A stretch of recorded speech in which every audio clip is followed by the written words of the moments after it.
আজকে হলো ভোটের দিন, তাই ভোটের একটা ফর্ম নিয়ে জেরক্স করার জন্য 3 কোটি টাকা কেটিএম নিয়ে বেরিয়ে পড়ি। আর কিছুক্ষণ কেটিএম চালানোর পরে চলে এলাম জেরক্স সেন্টার, আর ফর্মটা জেরক্স করে বাড়ি যাওয়ার জন্য বেরিয়ে পড়লাম। আর বাড়ি যেতে যেতে চোখে পড়লো আস্ত কলা গাছ, তাই এখানে না থেকে সোজা চলে এলাম বাড়ি। আর বাড়ি এসে জেরক্স গুলো চেক করে বোঝা যায় যে ওরা যমজ ভাই। আর মানে হলো কোনটা আসল কোনটা ডুপ্লিকেট কিছু বোঝা যাচ্ছে না। আর আমি এখন বেরিয়ে পড়লাম ভোট দেওয়ার জন্য। ও সরি আমি না, আমার ভাই। আর কেটিএম চালিয়ে সোজা চলে এলাম স্কুল পাড়ায়। আর আমার ভাই ভোট দেওয়া হয়ে গেলে চলে এলাম ভিখারি হোটেলে। আর ভিখারি হোটেলে কিছুক্ষণ কষ্ট করার পর 1 প্যাকেট মুড়ি নিয়ে বাড়ি যাওয়ার জন্য বেরিয়ে পড়লাম। আর যেতে যেতে দেখি একটা আইসক্রিম ওয়ালা, তাই ওর কাছ থেকে একটা বেলের আইসক্রিম নিয়ে ওখানে খেতে শুরু করে দিলাম। আর খাওয়া হয়ে গেলে কিছুক্ষণ পরে চলে এলাম বাড়ি। আর বাড়ি এসে ভিখারি হোটেলের বিরিয়ানি নিয়ে খেতে শুরু করে দিলাম। আর বিরিয়ানিটা ছিল দুর্দান্ত টেস্ট। বেশ যাই হোক, গা ধুয়ে বেরিয়ে পড়লাম ফিস্টি করার জন্য। আর আমি একা না, দুটো গরুর সাথে।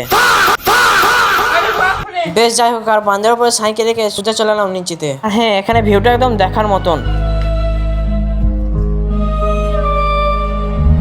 বেশ যাই হোক, একটা সুন্দর জায়গা থেকে বসে পড়লাম আর ঝালমুড়ি মাখিয়ে খাওয়া শুরু করে দিলাম। আর ঝালমুড়িটা ছিল দুর্দান্ত টেস্ট। আর ঝালমুড়ি খেতে খেতে এখানে মিনি ভিডিওটা শেষ করলাম।